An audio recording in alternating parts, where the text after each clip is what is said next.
3, 2, 1. Welcome to Talking Fussball, the Bundesliga show, your source for all things German football, with opinions as bizarre as a quickly taken free kick in Leverkusen, debates as breathtaking as a last-gasp goal-mouth scramble in Bremen, and pundits as romanced by the beautiful game as Mario Vranches' girlfriend was on Saturday. My name is James Thorogood, and I'll be your host for today's episode of Talking Fussball. And I'm delighted to say that I am joined by two of my best mates, my drinking buddies, two men who, ultimately have very good opinions when it comes to the Bundesliga, and they're devilishly good looking as well, which helps when we're making a video. They, of course, Bent Mahajolo. Hello. And Jonathan Harding. Good evening. That's right, ladies and gentlemen. We are doing things a little differently today. We're vodcasting as well as podcasting. We don't mind if you're listening via your podcast subscription or on YouTube. We hope you'll maybe do a bit of both. By the end of it, it's a special episode of Talking Fussball. It is the end of the season. We thought we'd go out with an absolute bang. So really, it comes down, it's up to you. It's completely up to you what you do. Today, we're not going to do parts. We're just going to kind of talk football, let things flow, see where it all takes us. Of course, we will be doing a bit of matchday analysis, but really it's the end of the season, so we're going to be talking about the general scheme of things, the big picture when it comes to the Bundesliga. So whether it be whilst mourning the end of the Bundesliga season or simply as a way to wind down after what was another intense episode of Game of Thrones, I know, it's crazy. Here's the latest offering from Talking Fussball. Okay. To have an intro, right? I know we should have an intro, but I'm just going to crack right on, and we might as well jump in with the big game. This was the one that it mattered the most this weekend. Of course, it was the relegation six-pointer, Bremen against Frankfurt, and it ended in the most dramatic of fashions, didn't it, John? What a game! What a game! I mean, for the first half an hour, I thought it was a bit tepid at times. I thought, okay, intense. Both sides are a bit nervous. In the end, Frankfurt obviously paid for being too conservative, too defensive. I think they went into that game thinking that they would be able to get a draw and it would be fine.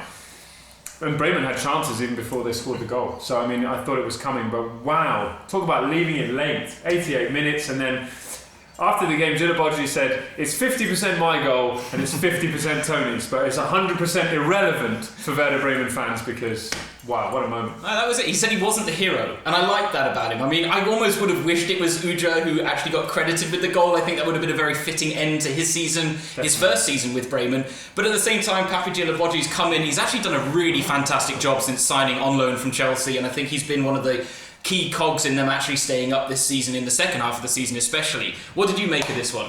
I think it was the perfect end for this season because it was a team effort, which gave them their spot in the Bundesliga. Yeah. And it's just like the fitting pieces came together with Werder Bremen, and I really like them to stay in the league because they deserved it. They have so many classy players, like really Gilles who's 27 years old and didn't have his spot on the team of Chelsea, and now regaining his talent in the Bundesliga, and the Claudio Pizarro, who's an absolute god. Oh, I know. And Legend. And Skripnik as well, keeping calm and just being relaxed about all of this pressure which came to him.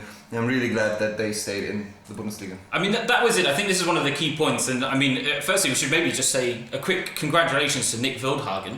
Member of the Talking Fussball Extra podcast. He's got to be delighted about the fact that they've managed to stay up and not have to play a playoff. But this is something that he actually pointed out to me earlier this season. Other teams, under the pressure that Bremen were under, would have sacked the manager and not even thought twice about it. And they'd have buckled under that pressure. Bremen haven't done that. The players have come to the fore. I think in this game, for me, it was very much, as you said, a team performance against a team of individuals, if you know what I mean. It was Frankfurt weren't quite that cohesive unit that we've seen. What was it? They didn't register a shot on goal from the 20th minute to the 90th minute of this game. It took a sterling performance from Wiedwald and at the other end Haradecki. Both keepers were involved, and Frankfurt were, you could say that they're more a team of individuals, but you've got to remember they were the form side coming into this game, and I always think you should never bet against the form side. Trust me, as a Brighton fan, I know that was going to come up at some point. Sorry, I've just been waiting patiently for my moment. But you can't go against the form sides, and I was really surprised that Frankfurt didn't play more aggressively. You've just beaten Dortmund, you're coming off this win of 3 games in a row, after so many games of doing nothing and not even scoring. And they paid the price for being too conservative, but the Skripnik thing, I wouldn't pay too much attention to it. It's a fine margin. if they lose that game and they're in the relegation playoff, everybody says they should have sacked the manager. And I like think, Stuttgart. Like Stuttgart, exactly. Whereas, a month and a half ago, everybody's saying, hey, Cramney, he's doing brilliant, they're going to be fine. Lost number. And that's the thing, it's a fine margin. I would say it was definitely a team win. And the way that Uja celebrated at the end, I just thought it was brilliant. You don't see that enough from footballers. It just completely goes crazy. Yeah. But more of a team thing than for the coach. And I was like shocked that Frankfurt was in search of that one hero, because they were just like. Alex Meyer was on the bench. That's exactly. I was about to say that. I was expecting passes go out to the bench that he heads it inside from the sideline, but they were just like searching for that one spark, and they didn't find it. Yeah, and that's ended the game. No, and ultimately, I think that was the thing. You talked about the fact they were on this fantastic run of form. They had the momentum. But in those games, I almost felt like the pressure was, that to an extent, the pressure was off of Frankfurt. They almost had nothing to lose at that point. This game, they had everything to lose. And I think it just showed in the way the players performed and the way the team performed. And that really, for me, was maybe the deciding thing. Let's just quickly go back to the Skripnik thing, because we've got a lot of listener questions. I sent out a couple of tweets. They responded in their droves for this special episode, and I was very grateful for that. But, of course, one of the questions was, should Werder stick with Skripnik? Well, at the Werder Bremen under-19 game against Hoffenheim today, he was there watching, and he was asked, what's the situation? And basically, Thomas Eichlin has said that he would like to continue working with Skripnik.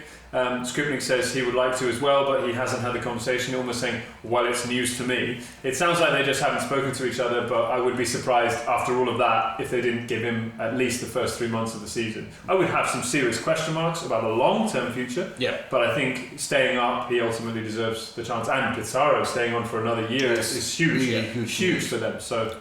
Yeah, he would have scored like 40 in the Zweite Liga if they had gone down, which I'm was pretty very sure unlikely. He wouldn't have stayed. No, I think he would have stayed and he would have scored 40. He would have found a Champions League club to play there, because he's so great. He'd have gone back to Bayern for one last stint. I just want to sit on the bench. Screw Sandro Wagner. You don't need him. Just bring me back. How dare you say something like that? Hey, just from a Bayern perspective. I was going to say, or Pizarro's perspective. Don't diss the Wagner. Don't you worry. We're going to be praising Sandro Wagner plenty in this episode. Do you agree with the assessment though of Skripnik? Yes, because you have to keep the great spirit up. And I think if you're going into another season with the spirit they had like in the last 2 weeks and then just following to say into the league, I think it's exactly like you said. Give him three months, and if they are on top of the league, like top half, it will be fun. Yeah. Just stick with him, and new players will come. It's not always about the coach. No. My opinion is like the coach isn't that important as everybody tries to make the coaches. Yeah. Because if you have a good team and a good team spirit, like Dortmund had when they won their first championship with these young guys like Götze, Reus. They played FIFA together. They hang out together. You don't have to have a teacher to teach them how to play football, because all of these guys are really talented. If you have a good spirit, and then the coach as well came like against the wall and he stuck through it, everything will be fine for them, I think. Yeah, I mean, this is a team that, like, under Skripnik, when he took over from Robin Dutt back in, October 2013, they went, 2014 it must have been.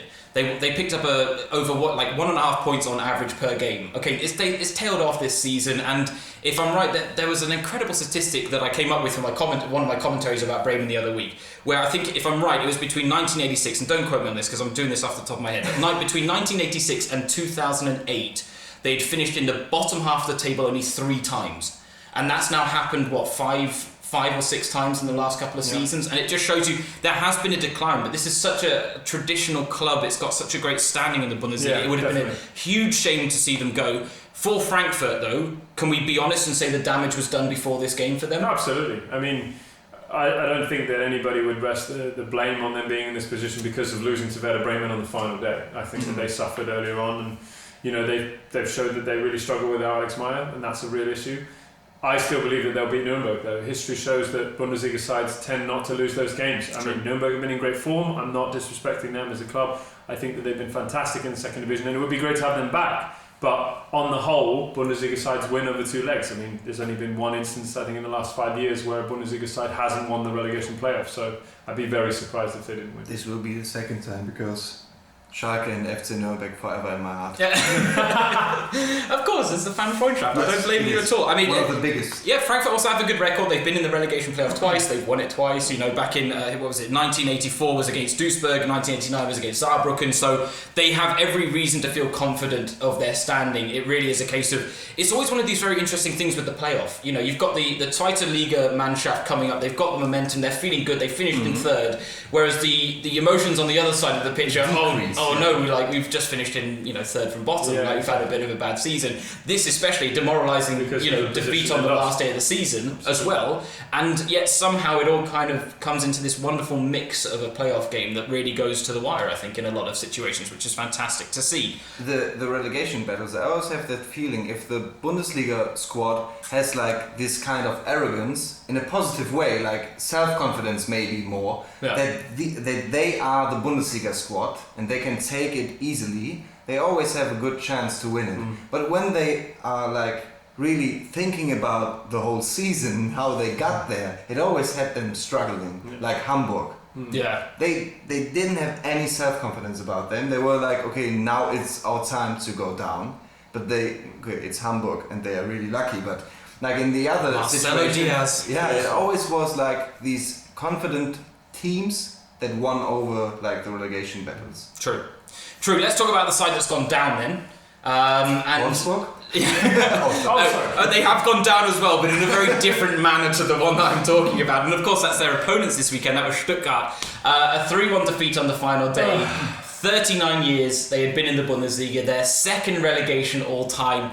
And this really, I mean, look, we make fun of Ross for predicting them getting into the top four.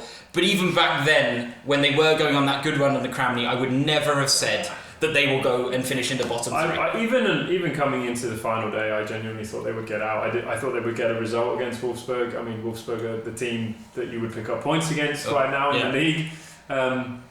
But you cannot defend the way that they've defended. And I don't know, I'm sure you'll quote me, the number of goals they've conceded. I mean, it's obscene. Yeah. And you can't concede that many. It's over 2 goals. It's over 2 goals a game. 72 or something. Yeah, exactly. And you just can't do that. And that's really where the problem lies. You can talk about a lack of quality, but there are enough players in that team that were there to win games and to perform better. I think had Mitch Langerad not been injured, then it might have been a little different. That's not to say Titon didn't have some good games, but the way he played against Wolfsburg, I mean, was unbelievable. That save... The one save. I've never seen something like that. That was like, it was a bit like David Seaman's save against Sheffield United, where he claws it back out of the net. I mean, it's not. And Neuer against Porto. And Neuer against Porto, yeah. Crazy save. Oh wait, no, wasn't it Arsenal? Wasn't Neuer against Arsenal?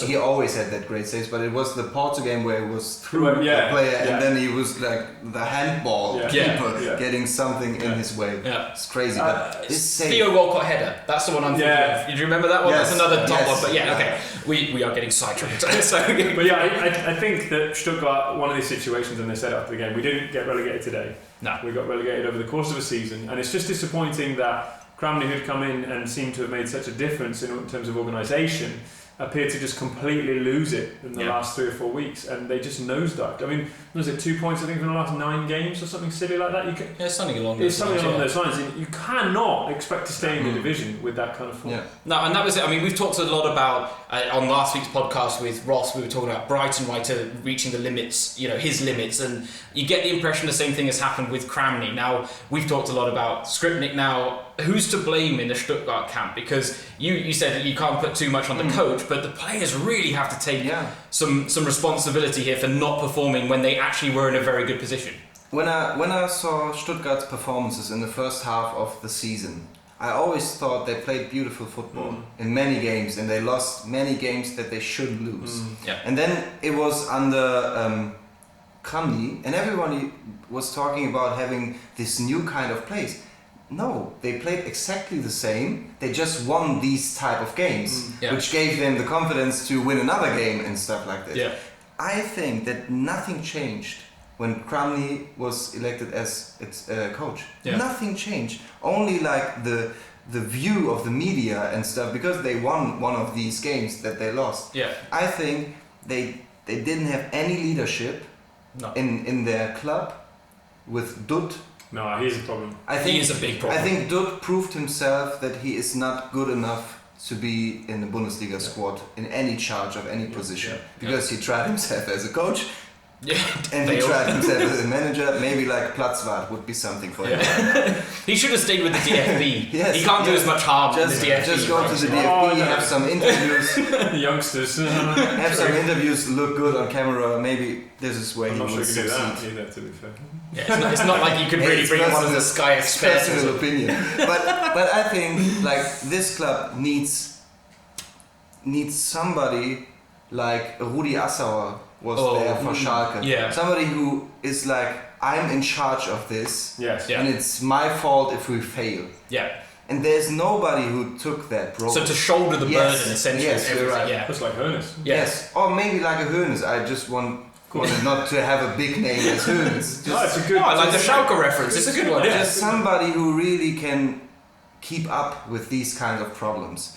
And although I really don't like Kevin Grosskreutz, I think he, as a player and as a mentality, really gives them a boost they can rely on in the second division. Yeah. Because they need players like him really go out there and fight. He is not a good player, we all know that, but he's a fighter. Yeah. And they need fighters in the coaching staff and the managing staff, and then they will be up there because Stuttgart is a great club and they played some good football. And I'm really sorry for them to be in the second league because I don't want to have Red Bull Leipzig in the first division and then lose. Yes, they always were and they always will be. But Ben just touched on something very interesting. This was going to be one of my questions because for me they are still a very attractive proposition for any head coach coming in. Okay, we now know Jurgen Kramni's going to go back to the reserves. You know, for some reason his contract with the first team gets cut and then the other one comes back into play. Like, I don't understand it, but that's how it's played out. Yeah. But they are still a very attractive proposition as a club. With the players they've got on board, and okay, fine, Didavi's leaving,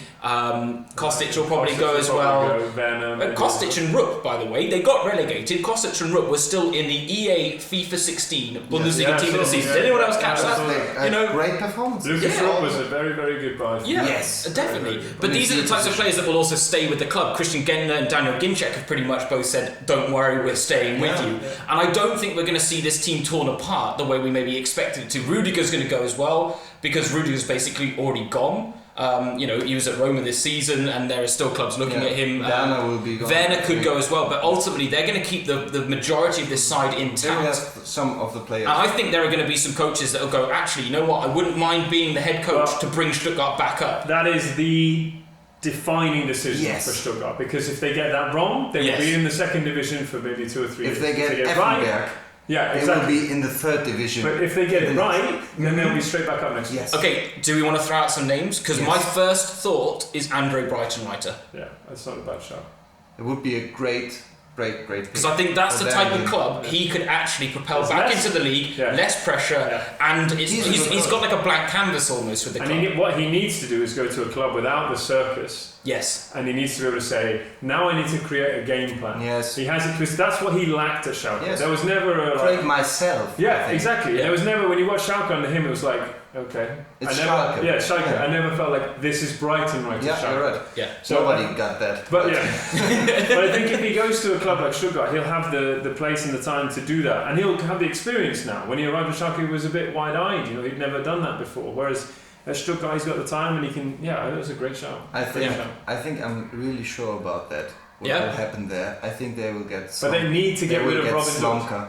Oh, I think he's also a good choice. Also a good choice. Yeah. Experienced, steady, middle of the road. Had some time now to prepare for another football club to get his mind free of everything refreshed. I think he will be a great But they need, whoever they appoint, they need to get rid of Dutt. Yes, 100%. Why not? Get everything you can for head. Why not? Yeah, I mean, it's their 19th defeat of the season for Stuttgart, and so at that point, you genuinely can't really argue against the fact that they've gone down. At that point, it is a shame. No, of course not. It's a shame. We've just talked about the Kramny situation, the head coach situation. Should we talk about his counterpart, Dieter Hecking? We've talked about him enough, but should we give one final assessment, because there was a question from a listener at Chukrute FC. Goodness knows if I pronounced that correctly. But anyway, he said, do you guys think Hecking remains in charge of the Wolves next season? If not, who can replace him? I don't think he does, and I know that a few people will disagree with me, but I don't think a Champions League run against Real Madrid excuses that poorer run in the Bundesliga. Yes. I do not buy it.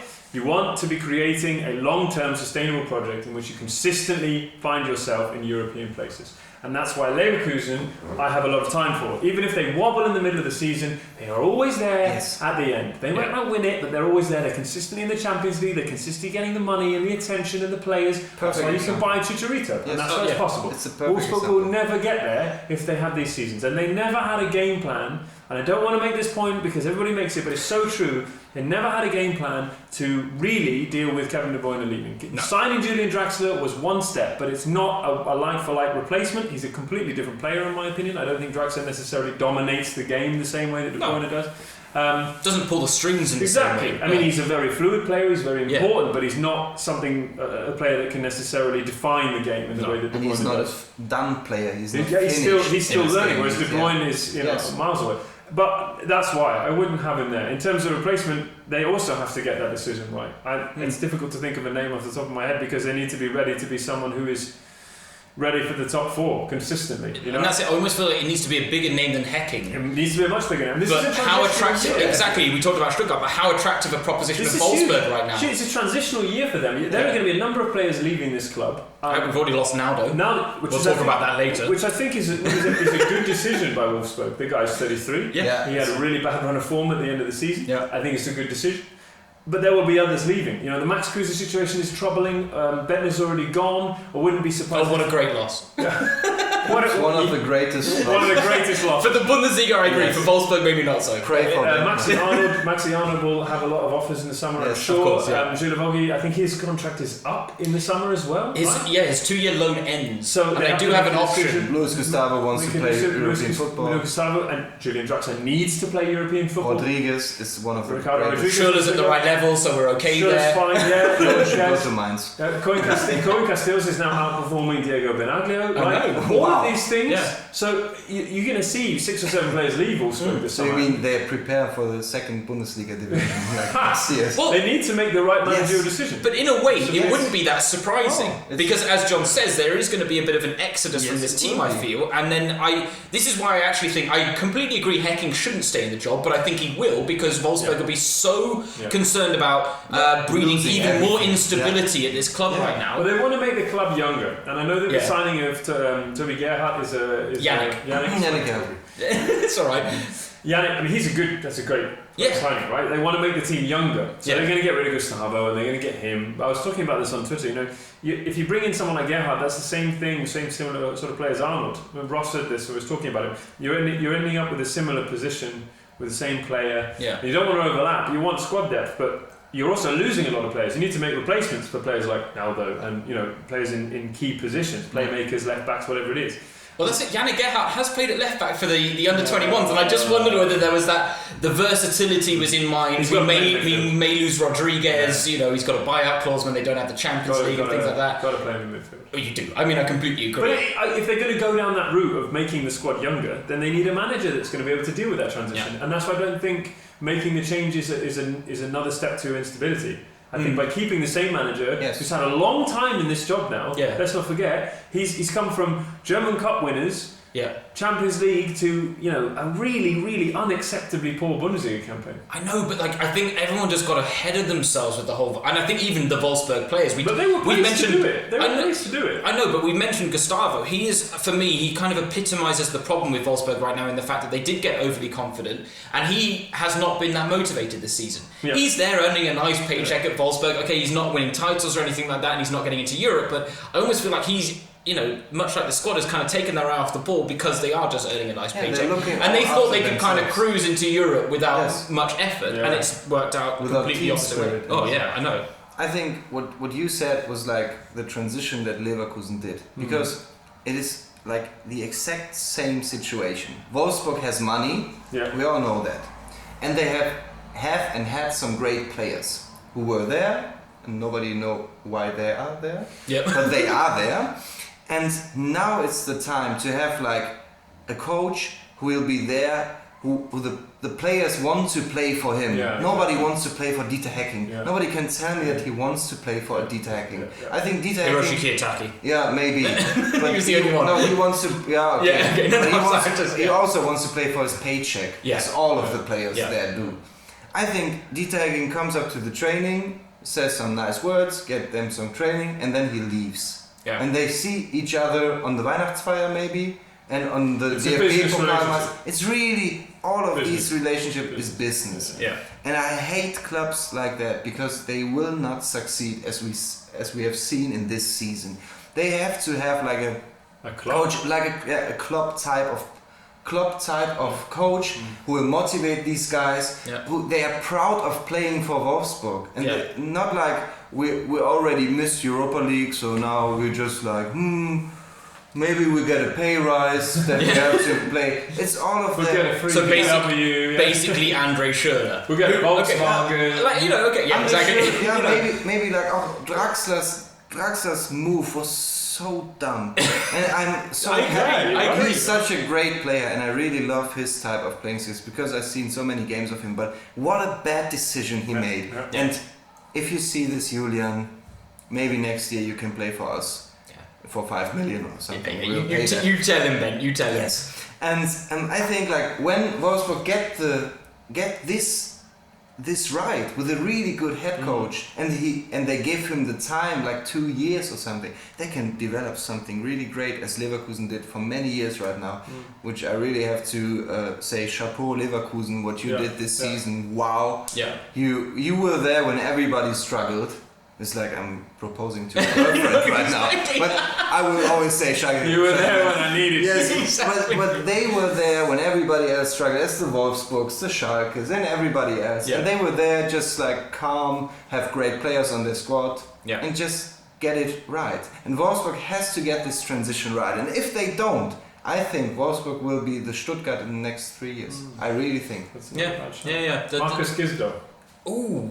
Worked with a lot of young players at Hoffenheim. Probably not a big enough name to take them into the Champions League. Needs a bigger name. Dieter Hecking wasn't a big name as well. No. I never understood why they got Dieter Hecking. Maybe It it's was just like- a Ray Liotta eyebrow. Yeah. Yeah, I think they were scared of him and they just get the contract and leave us alone. Can you imagine his interview? It had just been him, like, with a massively red, devilish face Yeah. the whole time, and they went, "All right, just sign the paper then." You just Thanks sign very a much." paper, like 1 million more? No problem. Volkswagen will pay that. I think really. Oh, I VW never- hatchback? Okay, yeah. I never understood that decision. Getting a Dieter Hecking, who never did anything special with the club, to get them to Wolfsburg, who were at that time like preparing to muscle up Yeah. and to get over the world and play Champions League final in the next 3 years. And then I get Dieter Hecking, who is just like sitting there and says, Luis Gustavo ist einer der besten Spieler aller Zeiten. So It was uninspiring. It's not enough. Yeah. And I mean, we joke about the Volkswagen stuff here, but that's actually a key point, and I've made it on the podcast before this season. But based on this performance this season, Volkswagen are not going to pump as much money into this Because club as they they have would have. problem They've got their own problems, and they can't actually kind of justify investing in this club. Yeah, exactly. Because there is no European spread Exactly. of their name. And that is the problem for Wolfsburg. I think Wolfsburg, Julian Draxler, come to us when you're in the second division. Yeah, I'll end this little chat by saying if Andre Schürrle does join Liverpool, I will be ready to go on one of the biggest Twitter rants of all bloody time. Speaking of which, I have something for you. That reminds me. Wait one second. You'll like this. All right, well, now I'm intrigued. He has Andre Schürrle. Yeah, obviously he's just going to pop out a winger. So I've got, for anybody who goes shopping... Oh no! Oh, wow. Just I want you to have a look at this, ladies and gentlemen.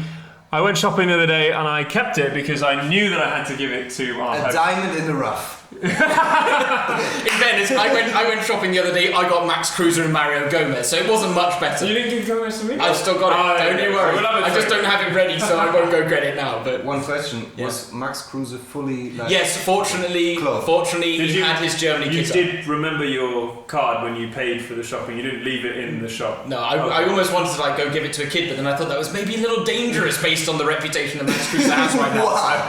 Okay, let's get this right. Okay, Let's move on to the next game then, and we'll switch our focus from the relegation battle to what went on in the, we call it the European battle. It wasn't a battle. Everyone had made it by the final day of the season. It wasn't a battle, Ben. It wasn't a battle. But it was a case of who finished where, and we'll start with the two teams that faced off against one another.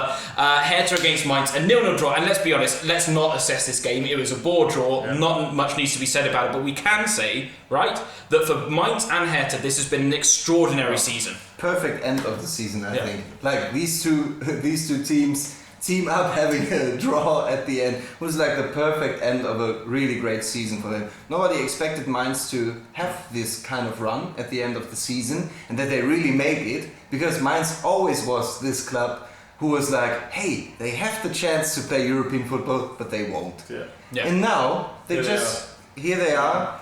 Heidel making his last present to really get some great players in the squad. Schalke not stealing many of these players yet. He said, okay, no, he let's come to it later on. Exactly, they're next. I think like Mainz really finished the season strong, and Hertha finished the season as we all said. Yeah. And just like having a decrease, but it wasn't like this bad. No, I mean, so that they don't play European football. I think everybody knew that Hertha would slide in, but if you said to them at the beginning of the season that they would have finished in a European spot, they would have taken it with open arms. So. And that's what Paldada said after the game, wasn't it? He said 7th place is a great position for us. But I mean, you're right about the decline, because 7th place was their lowest standing in the league since match day 5. Yeah. And I mean, that kind of tells you it is a little bit of disappointment. I mean, Ross had a go at Mainz last week saying it could have been so much better. You could make the same accusations with Hertha. It could have been so much better. But really, you've got to take the big picture here. These are two clubs that didn't expect to get into Europe. Mainz had lost the core of their side in the summer transfer window. We saw Noveski go, retirement, okay, fair enough. We saw Geis go, we saw Okazaki go. It looks like Karius is going to leave now, so you're hoping the same thing doesn't happen. But Martin Schmidt is a very inspirational figure. We've talked about inspirational managers. Yes. He is one of them, isn't he? He really is. Cool guy. Yeah. There's an opportunity, and I'm not saying that he would ever do it, but if Wolfsburg wanted an inspirational manager with a game plan, then Martin Schmidt is your man. But to talk about Mainz, I mean, seriously, what an achievement this has been for them this season. And obviously, if they lose players like Karius or Baumgartlinger, it's a shame, but it's also a credit to the way in which that those players have performed in that team. It's always with the small clubs like that. Always. It's always a credit when they always recover. Yes, they do. It was on Twitter earlier. Someone had showed a list of the players that they have lost in recent years. It's phenomenal. Wasn't that DW? No, it was Lewis. It was Lewis Ambrose. I was working today, and Lewis tweeted the list of all these players. It's like the small men's Atletico Madrid. Yeah, it's unbelievable the number of players that they've lost over the years, and you look at all of the talent that's left that club, but they continue. So you're going back to like the Schürrles, the Holtbys, those sorts of players. Subotic, all of those players, all of those players. Charlotte, again. He was great. He was great at but this season. The point still stands. You still have a club that continues to lose all of those players. The task now, and as Lewis said, we were talking about it, is that they don't have Heidel. Yeah. And that they will have to do that now without the guy who's obviously got a great eye on the market. Now, it will be a huge task for them to go into their first ever Europa League automatic qualification without Karius and Baumgartlinger and Marley, if all three of them go, because you're talking about the same sort of spine that they lost last year. Exactly. But, if anybody can do it, it's Mainz. Yes, they will get it right. I really love this club. I mean, this is one of the funny things. Guto was injured. True. Yeah. Cordoba. Great, exactly. They need to sign him permanently. I think he's got to be. He's got to be. Anybody who scores a winner against Bayern in Munich, get him involved. 100%. I mean, this is actually. It's funny we talk about how great an achievement it is. This is the third time in the last 6 seasons they've qualified for Europe. Yes. But 6 seasons ago, who would ever have said that would happen to Mainz? Every Unbelievable story. Like Mainz will stay up in the league somewhere around 10th, 12th, something like that. But then they always finish in the top 8. And just what I love about them, they just fly under the radar. Yes. No one takes them seriously. There's no noise. And then all of a sudden everyone's like, where the heck did Mainz come from? This is unbelievable. It's crazy. Then they play good football. They have some really cool goals this season. Really if you look at the goals of the season, they're 2 or 3 from Mainz, and it doesn't come from nothing. Sampero, De Blasis, all both players that are underrated. Mali, wow. I'll give a word for Brzezinski as well. I think he's been one of the best right backs in the league. Yes, and his direct free kick a couple of weeks ago was against Frankfurt. That was. Well, I also think from a defensive perspective, Stefan Bell is massively underrated. Yeah. I mean, not spectacular, not anything incredible, but Baumgartlinger very solid. Yeah. Baumgartlinger is crazy. It's exactly the same thing. And the thing with Mainz is, I think it has to do with Heidel, but the whole club and how it's structured, there is no noise around Mainz, and you see that the first ever the first ever signing of a new Schalke player, where there was no noise about it. Nobody heard about Naldo being at the club. Yeah. And then it just like popped up with a Schalke homepage, and I was like, huh? Why haven't I heard like 3 weeks ago from a Vorstandssitzung where 3 people talked about it with the Bild-Zeitung? Yeah. And it really was like the perfect That's how he example does business. that how all of it, and it's not only Heidel, I will not give him all of the credit, but the structure of the club is like, get it all under the radar, we fly there, we feel good there, and just get it done. They love being the underdogs. And don't talk about it until it's done. Yes. Just don't talk about it. There's no noise. Perfect. As you just said. like talk about it when it's there Yeah. and shut up when it's not there. As for Hertha, back in Europe for the first time since 2000, again an incredible achievement. Paul Dardai has really brought this team together to bring out some exceptional performances. They haven't, they're not the headline grabbers where you go, oh, they play incredible football, but what they do is they just have this endeavour about them that you cannot help but say credit to you. Yeah, I mean they haven't really got any spectacular players, but they have put a spectacular. That's right, Ben, right? Salomon Kalou, not a spectacular player. I mean, I don't think he is. Of all time is not spectacular. I don't think he's. I don't know. No, he is not. He's a really bad player. But they're all. Just get it right here. But they're all really solid, and I think that's the difference, and they're consistently solid. I mean, the last 4 weeks maybe not so, but throughout the season to finish 7th, it's great for the capital as well to finally have a team playing European football. It's really important for Berlin to have a team playing on the international stage. And I'm looking forward to games like Hertha West Ham, like that kind of thing as a possibility next season. It's the kind of teams they should be testing themselves against. Why not? No, exactly. It's an incredible achievement. Yes. You're about to say your name. Yeah, one name I think we have to have is like Darida. Yes. Because Darida is a special player. He's not that type of player like Hertha. He's the perfect example of Hertha. Yeah. Because he's not that type of player you would pick in your top team every week because you don't see him that often. But it's like Lucas Rook. Perfect. Yeah. Perfect example. And these guys really have so much to do with the outcome of games. Yeah. Because how they run and how they create spaces with their runs. Yeah. And I really love Darida. I really love Mia Darida at Schalke as well. Yeah, well that's it. I mean, like Darida he's a typical guy. Like, okay, let's maybe make this a little more relatable. In a fantasy league, maybe 5% of people would pick him, but he'd still come out as one of like the top 20 midfielders. And what I've loved about his transformation is that at Freiburg he was a holding midfielder. He was playing in the 6. Now he's been advanced to the 10, and he's had just as much impact with Hertha as he did at Freiburg. And I think that's an incredible. He's a talented player, and it's credit to him that he's been able to do that. But I also think I said that they weren't very spectacular, but I think the difference. The reason that Hertha finished in a European spot and other sides haven't is they've got players like Mitchell Weiser, effectively used on the right, Marvin Plattenhardt, underrated on the left, good from set pieces, John Anthony Brooks, completely developed in the centre of defence, Darida, masterful moving into the 8 or the 10, Kalou scores you goals, effectively, and Haraguchi, sensible signing, controlling exactly. Look at their summer signings, Weiser, Darida, Ibisevic, and those 3 players have been key in them actually achieving what they've achieved, and credit to them at that point. Deserved their spot. I'm happy for them. Yes, I'm happy as well. Should we talk about another team that have deserved their spot in Europe, though it may not be the one you want them to be in? Of course, I'm talking about Schalke. Well, they've deserved their spot too, but it's in the Champions League. I don't want them to be in the Champions League. I know you don't. And of course, we're talking about Schalke. Yes. But I mean, they now get the extended summer break. They don't have to go into qualification early. A good 4-1 win on the final day of the season. But yeah, that's exactly the reaction, right? It's kind of like, oh well, it's great that it happened now. Augsburg, then everything would have been fine. Yeah, they didn't lost the Champions League in this last game. No, they lost it against Leverkusen. But they also but if they beat an Augsburg, but all of this came like through the game of Leverkusen. Yeah. No, I know. It's like when you lead Leverkusen with the best performance of the league at home 2-0 and then lose 3-2. It's like not enough to play Champions League next season. And I want Schalke to play Champions League every season. And I can say something about them or why I want them to play there. Because I don't want like these clubs like Leverkusen never get the hang of like the excitement around a city and everybody's watching them just for that one game against like an Inter Milan where they beat the champions of the league. and beat them at their home court like 5-2, and everyone is like getting out of their mind. And I want like clubs like Schalke to play in the Champions League, and Dortmund as well. And I always make jokes about Dortmund, but I like Dortmund and I want them to play Champions League every year because they are a great club with great fans, and this fan base creating this emotion and excitement around football that I watch football for. Yeah.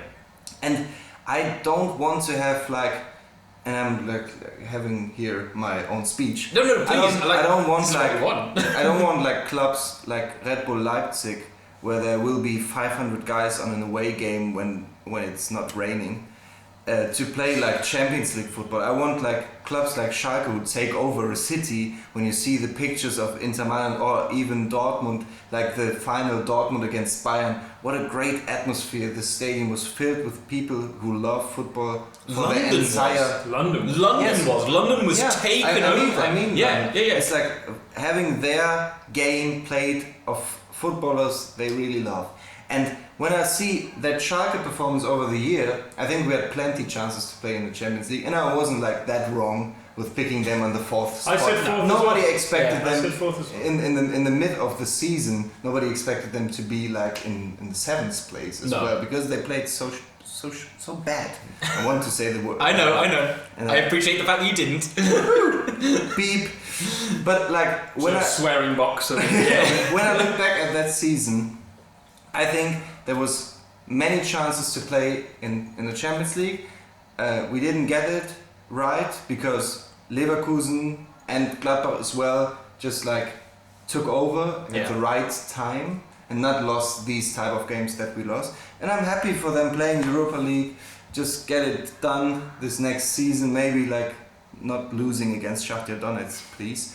and then we can look after the next season, because when I see like the talent that Schalke always will bring up. Schalke will always be a top 4 club in my opinion. Not only because I love Schalke and you all know that, but I think they deserve to play Champions League football because they represent Germany as a football country as well as Bayern and Dortmund does. I think you may have gone on a bit of a speech there, but I think that was a very well worth it to listen to speech. So instead of asking you about Brighton, I'll come to you instead. Do so. It's the right decision, isn't it? To let him go. You know, it didn't go to plan. They had this dip that Ben mentioned, like during midway through the season, where they just completely tailed off. They couldn't recover the position, and Brighton had to go. I felt like, I believed in him when he first got appointed, but we talked about it earlier. Didn't have a game plan. Yeah. Club never looked like they were really playing under his style. And you've got to remember that this is the first time he's ever done any of this. Come from Paderborn and suddenly he's at a big club with a big fan base, suddenly on European stage, wide-eyed, and he paid the price.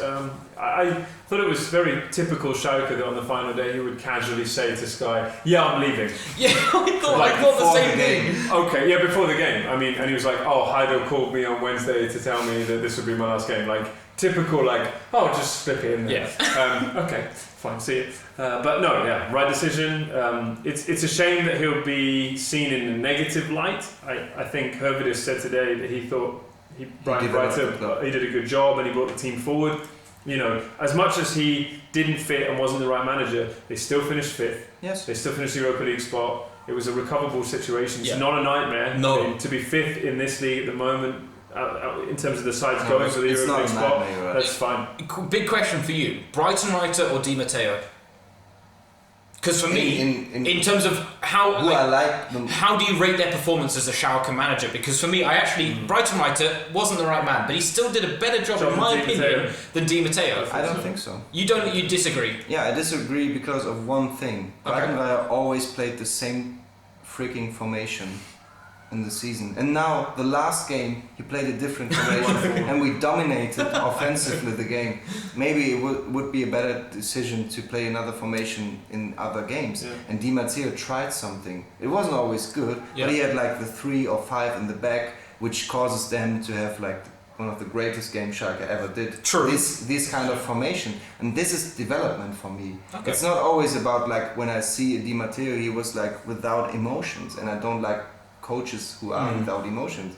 Therefore, I like Breitenreiter more as a personal as a guy who I can look to and say, hey, he really tries his hardest. But I think Di Matteo has way more up his sleeve tactically.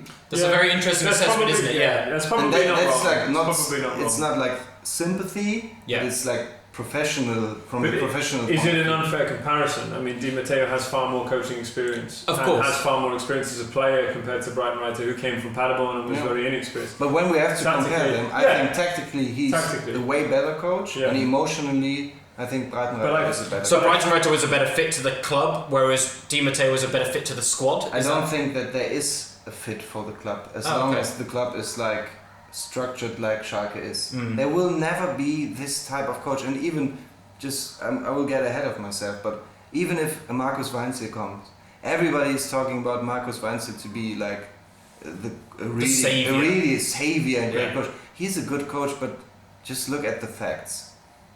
He never did it with a really great club. Had like this kind of pressure on him. Had like a Clemens Tönnies on his back who will call him after a 4-0 loss against Dortmund and scream at him. He never had that, and we don't.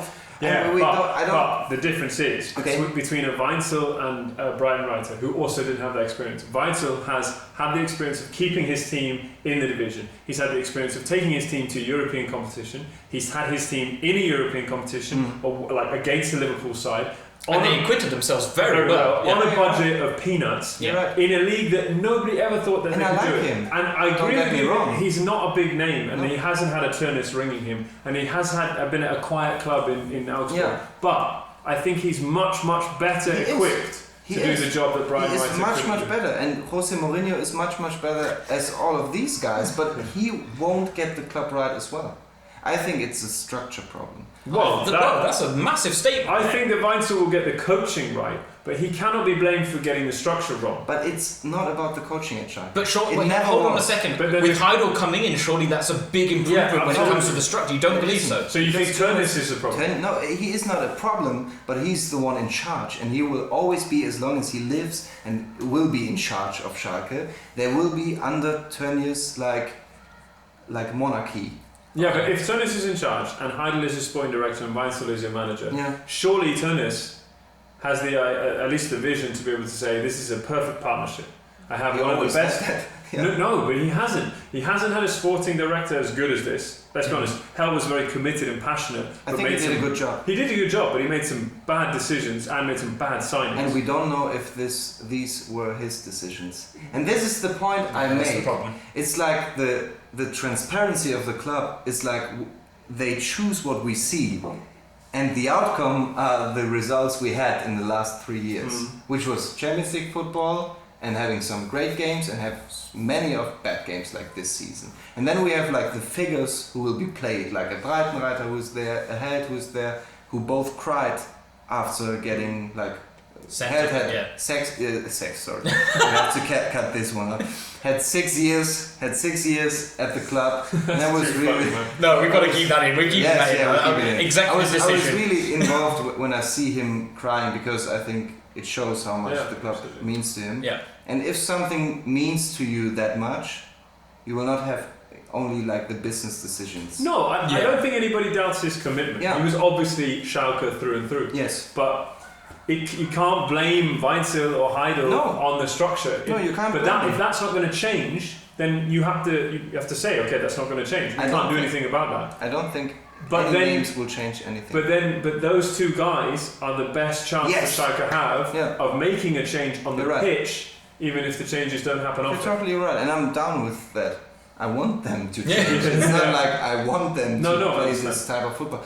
I just want to see that one season where everybody is looking at the Schalke type of football and saying this is Schalke. Yeah. And I never seen that in case of playing football. I always see that in the noise. Yeah. This is Schalke because they lost a game that they shouldn't lost, and then as well as like the team performance against an Inter Milan or Real Madrid as well last year, where everybody was starstruck about that performance because all of the talent in the world is there. Look at all these guys. Schalke has such a great squad.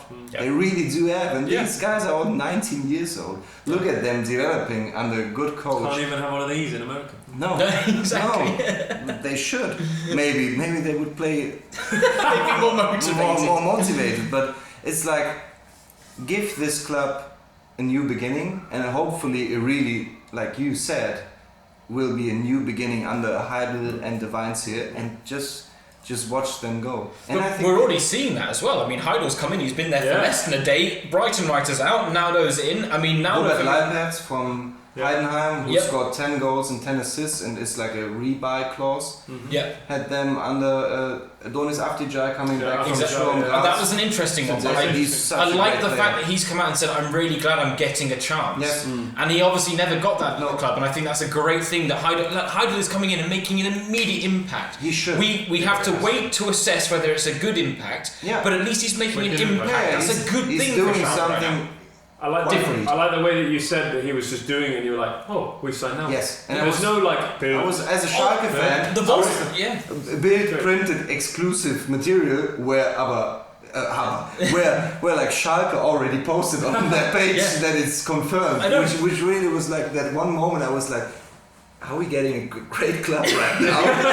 Let's just make it not so fast. It's too fast for me right there. But that was it, wasn't there? There was a tweet. I always think it came from Bild Wolfsburg, where they said the Wolfsburg press office knows nothing about this right now, and it had already been confirmed by Schalke. And I went, what the heck is that about? Crazy, and the press office isn't even aware of the fact they've lost a defender. I mean, Naldo, he's not going to come in and solve all the problems in the squad, but that's a very, very good sign. Really, it shows intent from Heidel for me, because he's got they've got a lot of young players. They need a little more experience. They're losing Martip in the summer to Liverpool. Great signing, by the way, in my opinion. But that's for me, it's a very astute signing, and I don't think it'll be the last. It's this is the first of many. But then you bring on a guy like Naldo, and it's easy to attract other players. Yes, and it's like this type of players you can look up to, because even if Naldo decreases in his performances, he still is like a really good centre back in the Bundesliga. And look at Nastasic and Hövedes, who will play the top two you defenders. Need Hövedes to be fit to play. Yes, and Nastasic, to be honest.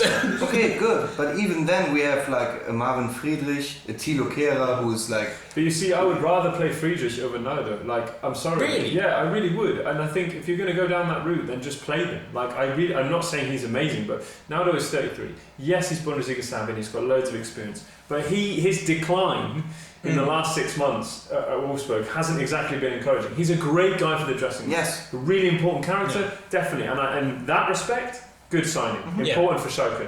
I mean, he's obviously a short-term gap for the Matip thing. We need someone to come in straight away. Works out for a year, great. If it works out for 2, wonderful. Cool. But I really don't think they can expect to get anything more out of him than a year.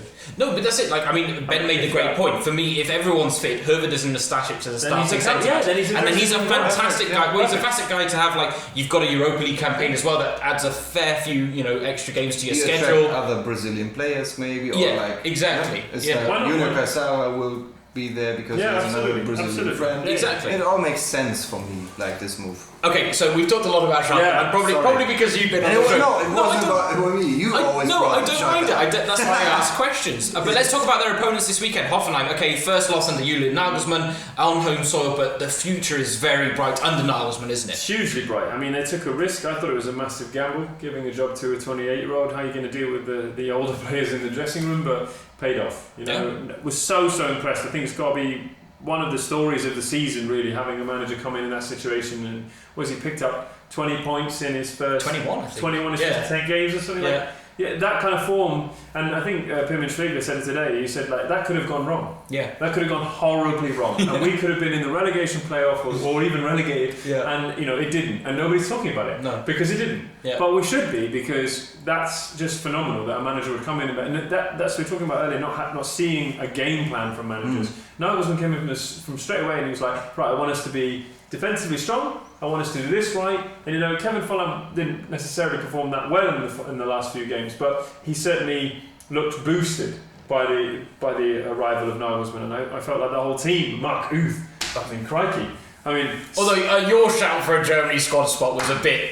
No, I think he's right. I said outside shout. Yes. I said outside shout, and obviously it's very premature. But I'm saying in a country, in a league, it's like totally bereft, totally bereft of strikers. Now I know everybody gave me stick to this, and I'm not saying. I'm just saying that outside shout. I'm not saying anything other than that. But in a league completely bereft of strikers, I think you're totally right. you are looking at a player who's come into form, who's come back to Germany, who is a fluid false nine, call it whatever you want, moves with the front four, does all of the things that Germany needs to do. There's no reason why he couldn't be a squad player. Yes.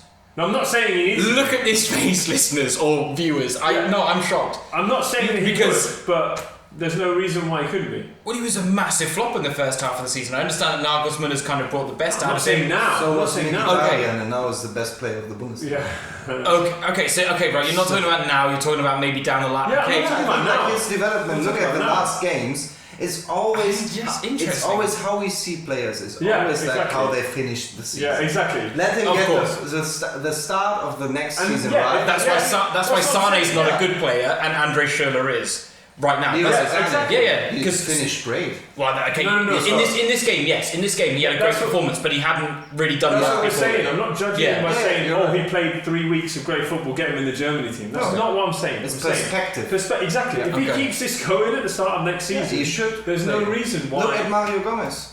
He just won the league himself. Besiktas, 26 So, goals. like, the striker problem for now is solved because we have Mario Gomez, who's But this is his world-class last striker. tournament. Last tournament. Yes, it's It's not solved because he shouldn't start at the Euros. But this No, is he won't we start. are venturing into a very different Mario debate Gomez here. is such a great But striker. shouldn't Nobody start. can say But anything shouldn't else. start. That Shouldn't start. No, it shouldn't start. But right? Do you agree with that? He should start. He shouldn't Oh start. no, should please! start every Come game. on, We no. don't need to do this. This is the plan Z. But he should Mario start. Mario Gomez. He shouldn't start, but he should be. He's a perfect plan B. Yes, I That's agree what I'm with that. talking about with Mark Hood. Okay. I'm saying perfect plan B fits in a way. Look, okay. I have a feeling. People can give me loads of stick for it. in the I'm next just couple of saying. seasons, we may be making fun of this discussion the same way we made fun of Ross this season about the Stuttgart top No. four prediction. I in think- my opinion, that's my That's opinion. fine. You If two it happens- disagree. I'm actually shocked that both of you are in agreement on If this, it but happens- hey, that's just me. If it happens, fine. And if we're wrong, I'll put my hands up. Just like I put my hands up about my terrible Bundesliga prediction for final placing. I got like, yeah, we all did, but fine. Hertha Berlin, Yeah. the playoffs. I said the same oh thing. my lord! We said the same thing. But that's my point. If I'm wrong, I'm fine. But I'm just saying, outside shout, if he starts the season next year, runs through, you're talking about a player. Götze is a wonderful player, right? Has he really succeeded in the 9 position when no. Right? Why not? I know Löw won't because he's stubborn as hell, but why not? Right? You've got Yeah, nothing Löw will lose in need to those leave for it situations. to It's happen. always about like, look at how the squad is built. Yeah. Like the Germany squad.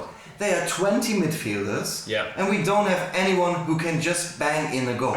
Yes. Look at Mario Gomez. All he does Is banging goals. is banging in goals, and sometimes, he was always underrated. Look at his statistics, and I'm Yeah. a real fan of Yeah. statistics Yes. for a striker, not Yeah. for a midfielder, not for a centre back, not Yeah. for a right back, but strikers have to strike in goals, Yeah, exactly. and Mario Gomez always did. And that's why I'm And thinking. he never failed Yeah. in scoring goals. Yeah. And look at him getting a championship in the Turkish league, and everybody is making jokes of the Turkish league. But they are players like Robin van Persie, Yeah. Samuel Eto'o. They are old, but they can play football Yeah. better than you, and me, Yeah. and all of 100%. you listeners as well.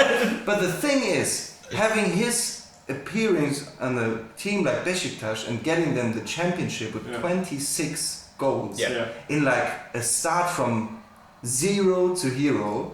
Yeah. And injuries and Deserved then- him yeah, his spot exactly. in the Germany squad. So, yeah. And if I And look, Besiktas, we should point out Yes. it was for Besiktas as well. yes, Yeah. and look at the squad we have. I want a Gomez standing in front of a Özil, getting passes from a Royce, Yeah. and so just get your head involved in like the box, Yeah. and you don't have to get back. No. Or play left or right or behind. There are enough players who wants to take the role Yeah. of the playmaker Yeah. and having their impression on the game. And Mario Gomez don't Just want needs to that. stand there He and just score the needs goal. to stay in the box, head it in, exactly like a Mark Uth. Like getting in the right space, get one pass, bang it in, everybody is clapping, like a Götze did in the Yeah. final. He was the hero because he was just standing inside the box and banged the goal in. And that's all I want from a striker. Yeah, He just exactly. should And stay that's there. the only reason I make the suggestion. Yes. Because if you put him in that situation, arguably, he's been better than Kevin Folland in the latter stage of the season. And Max Kruse as well. And Max Kruse. If you're talking about picking players on form in those situations, get him involved. Max Kruse, where are you? Completely died, right? And Kevin Folland the same. Not really seen much of him to inspire, right? No, so I completely as a striker, in that sense, I agree. That's, I just think it's a very interesting. Sense. Okay, that's the only sense in which we're referring. It just comes to spots and squats, and he deserved his spot like in the striker position, just striker, not left back, nothing. Yeah. Box, head, goal, championship, done. Of That's course, all you you're talking about a squad in which players can do everything and everything. Yeah, but there are players enough that you players just of need that type. to do one thing. You need a specialist. Exactly. I know, and I completely agree with that as well. I just So, one of my first choices wouldn't be Mark Rutte. Okay, but I told you, listeners and viewers, that we would just be talking about football and letting it go where it goes. I think that was a perfect example of what this show is going to be all about. We just ended somehow Mario Gomez came up in this discussion. Yeah, I love you. Exactly. And this lookalike guy there. I know. I know. Let's not venture into that. Let's move on to the next game instead. Leverkusen against Ingolstadt. We don't need to discuss this at length. I want to bring up one talking point. I had the pleasure of commentating this game. It was an absolute thrilling 90 minutes of football. Yes. But there was one moment where it is one of the hardest things I've ever had to commentate in my life for the pure confusion of the whole situation. And of course, I'm talking about Leverkusen's second goal. I assume you've both seen this, Yes. the whole Guido Winkmann thing. Yeah. Now, I wanted to get your opinions, because I came out of that studio booth and went into the guys that, they're kind of cutting the highlights at that point, and they're obviously watching the game, trying to pick out the highlights, and I went, what the F just happened? And they all turned to me and said, we don't know. And I didn't know. So to explain the situation for anyone that hasn't seen it, Karen Bellarabi is Leverkusen are countering. Bellarabi is brought down by Marvin Martip. And I've watched this replay multiple times to make sure that I'm on the spot with this. Guido Winkmann runs up with his hand ready to produce a yellow card for about 5 metres. Karen Bellarabi then slides with the ball, having been fouled, puts his hand on the ball, and then plays in Kevin Campbell for, the second goal. Kevin Campbell scores past Nyland, whatever, end of game. But all the Ingolstadt players have stopped playing because they are waiting for a yellow card. And by the letter of the law, if a yellow card is produced, the game has to be stopped. A quick free kick cannot be taken. And this is where the confusion for me lies. Why is Winkmann doing this, and is reaching for his pocket, and then not producing the yellow card to allow a free kick to go on when he's actually already made it look to all the Ingolstadt players that it's going to happen? Because he didn't think of it like that. I He think, just was like, let's get them the foretile running, and that was all he thought of. And then the thing That's is... terrible refereeing! Terrible refereeing, but the thing is, the referee is not there. And this is like the major thing when the ball is played, like everything happens. You just have to wait for the referee to do the thing. When he doesn't do something, just like he can grab his ass too. But it's not the player's job to see what he will develop out of his movement. Yeah. And the thing is, you just have to play on. Yeah, I agree with that. It's one of my pet peeves. Not playing to the whistle. Yeah, but I think because he's produced a yellow, by the letter of the law, he has to stop it. No, he didn't. He never produced a yellow. But he's there. Yeah. So exactly. So, but he's there. So he has to, right? Yeah. So no, I agree. If he's just running up with his hands down by his side, and he's like happening, waiting and he's looking. Exactly. Oh, go. Exactly. Right. But he's doing this. He's holding his pocket, and then he notices that Bellarabi's got the ball and ready to play a quick free kick, and he goes from taking his hand away from his pocket to going, here, play advantage and put my hands out. Leverkusen is my favorite team. Maybe he said it afterwards. Maybe. And I mean, the only thing I feel aggrieved about, it's the end of the season. These two teams ultimately had nothing to play for. Yes. But Ingolstadt actually outplayed Leverkusen, and for the majority of the 90 minutes did outplay Leverkusen. I thought it was a funny thing, and I was joking with my fellow co-commentators as well about this, and said, it's the last day of the season when Leverkusen come out and said we're going to give both of our reserve goalkeepers a half of football, and go, you know what, you've never made your Bundesliga debut. Yeah, they'll have to wait for like 5 years. Yes, for yeah. He made one appearance before then, back in 2011. DFB Pokal. DFB Pokal, 4-3 loss after extra time against Dynamo Dresden. Really bad performance of him as well. He conceded 4 goals. He and deserved that was the 5 years of waiting after that performance. And Dario Kresic is the other one for anyone that doesn't know, Croatian 32-year-old. But again, these guys were loyal servants to the club. I like the fact. It's a wonderful gesture. Yeah. Cool. And something that you wouldn't see in many other leagues, even on the final day of the season. So I think it's a unless you're Bayern, then you bring on Sonal Rice 52 and a half minutes after the record has just been achieved for Neuer. Exactly, just to make sure. I mean, but Thomas Kessler played for Köln. There was a load of them, and this is something that exactly. And I mean, these are some things.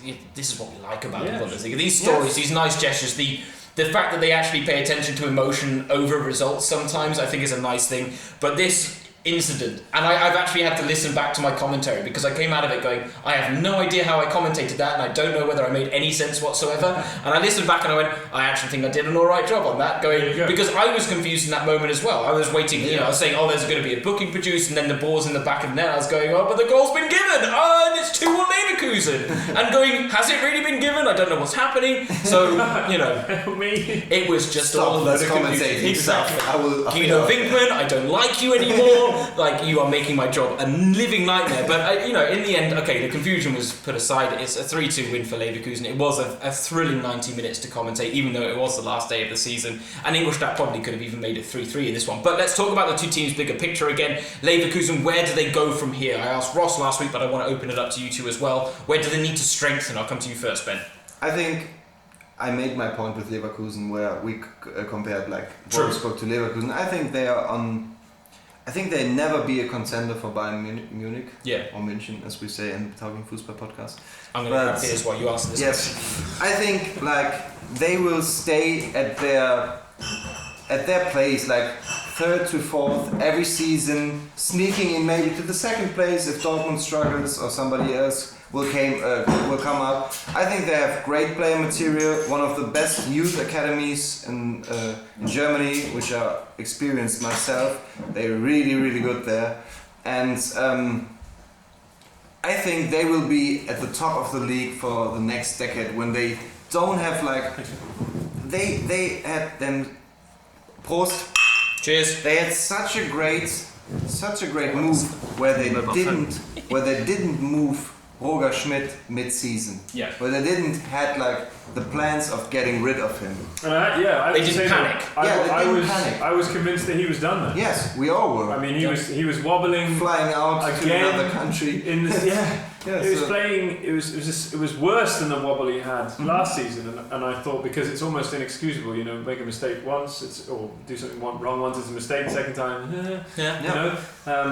and full credit, absolutely, the way that they finished the season, the way that Julian Brandt has burst into form, fantastic. I would be, for me, the more interesting prospect next season is Ingolstadt. Yes. I think the Leverkusen is, as Ben said, is pretty clear. Well, let's move on to them then. Because Ralf Hasenhüttl leaving is a huge blow, but completely understandable from his perspective. Perhaps disappointing that he would take the Leipzig job. Oh, sorry.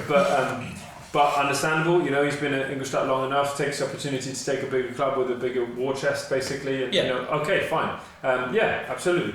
And with a similar level of expectation as well. And he's got a game plan. He knows how he wants to play, and that's fine. You can see that. Total respect for Ingolstadt. Unbelievable that they stayed in the division again this year on the means that they had. Very interested to see how they fare under the new boss, Marcus Kaczynski. Really going to be interesting. A guy coming from Karlsruhe, not necessarily having the top flight. Well, he has no top flight experience. Knockout, exactly, right? So, and their transfer plans as well, I think, were really interesting. I think. How are they going to handle that? I'm really worried that you're going to have second season syndrome, and they're going to be a relegation candidate. Because Darmstadt have their plan. Yeah. They just use up these players who don't have the chance in the first squads of good Bundesliga squads. Yeah. And they regain their confidence and rely on them to play their role. Yeah, but Ingolstadt does not have a plan like this. But then let me play devil's advocate here. Kaczynski does not have any top flight experience. The closest he got was the relegation playoff against Hamburg. Came out not winning that one. But what he's done with Karlsruhe in the second tier is make them a very hard to beat unit in the same way Ingolstadt were this season. It's a good the fact that defensively they're very solid. They don't concede many goals. They don't score many goals, but. In a way, I almost think he's a pretty good fit for them. I'm worried because he is set up for failure. You're right. Hasenhüttl has done such an exceptional job with this team, taking them from the brink of relegation when he took over from, who was it, Marco Kurz, wasn't it? Yeah. They were bottom with, I think there were 7 points adrift at the bottom of the table. And then promotion, Bundesliga debut season, first debutant since Augsburg to survive their first season in the Bundesliga, a great statistic. Yeah. But therefore, Kaczynski really is set up for failure because he's never going to be able to match Hasenhüttl. He's not, no, but I mean... But nobody expected them to finish like Of they course, finished now. exactly. I think they will finish... They're also fully aware that the expectations next year have to be lowered, but I think your point about the fit and the way they had Karlsruhe set up is a perfect one in terms of, you know, they are hard to beat Ingolstadt, and they will follow the same mantra next year. You know, and they're not going to lose any players. The number of goals that they scored from set pieces this year is crazy. This squad... I don't understand this squad because it's really mediocre. Even at Darmstadt, I can find me like a player who had some great performances. And I was like, hey, great. Yeah. But who is that guy in the Ingolstadt team? I mean, Pascal Groß. Okay, good. Alfred Morales has been good. You're right. None of in them. lack of better, but in lack of better performances, they are good. Yeah. It's like the comparison against. It's like the craziest team performance of all time, I think. Yeah. It's one of the greatest achievements the club ever did with the squad they have. I really think they are like, to use up your word that I learned from you, like the poor man's Leicester City. I think they really are, because they are none of these players. I know every surname and name of players in the first and second division of the Bundesliga, I think. But when Ingolstadt came out, I was like, I miss on some of these guys because I never heard the name of these guys. Yeah. And I think in their second season, they will pick up players who we all don't expect them to be. I think one of the pickups they should do is like, now I lost the name, which I had, like the one who scored 26 goals in the second Bundesliga. Simon Terodde would be such a great fit for them. Yeah, because like these type of players, they have to pick up like the really good performing second league players. Yeah. And then they will have a chance to stay in the league, I think. And they've got to pick the second tier players that have the quality to make a step good up. Second tier No, players, I completely agree. Not like the mediocre. Yeah, and Bobby Wood was a name that came to mind when I was thinking about Darmstadt and Ingolstadt. Okay, great signing for Hamburg, but that was the type of player I was thinking, those they need to pick them off. Griffo, but Griffo will play First Liga for Freiburg. For Freiburg, yeah, exactly. But like they have to pick like the gems of the second Bundesliga, or maybe like gems of the second English for the second Premier League, like how's it called? Championship. The championship, It's not enough money. No, but like these type of players who nobody expects to play at their level. Sure. Would be cool. Or players that have been relegated from the Bundesliga. I mean, I don't think there'll be a big exodus. I don't think there'll be a big exodus at Stuttgart. Yeah. But Hanover, there are a couple of useful players in there. Well, three that I can name off the top of my head. Kiyotake and Sane. Yeah. Even though he's very hit and miss sometimes, I think for a side like Ingolstadt and Darmstadt, he actually. But without injuries. Without injuries. Andreas would be apparently interested in Kiyotake. Yeah, okay, see, that doesn't surprise me at all. But those are the types of expectations Ingolstadt have to have. And I mean, this is the thing, that it's one of the greatest feel-good stories. Them and Darmstadt. But it's combined, the combination of the two. It's just exceptional really what they've managed to achieve. I hate to play against them, but really cool. Yeah. Let's move on then. Dortmund against Köln. 2-2 draw in this one.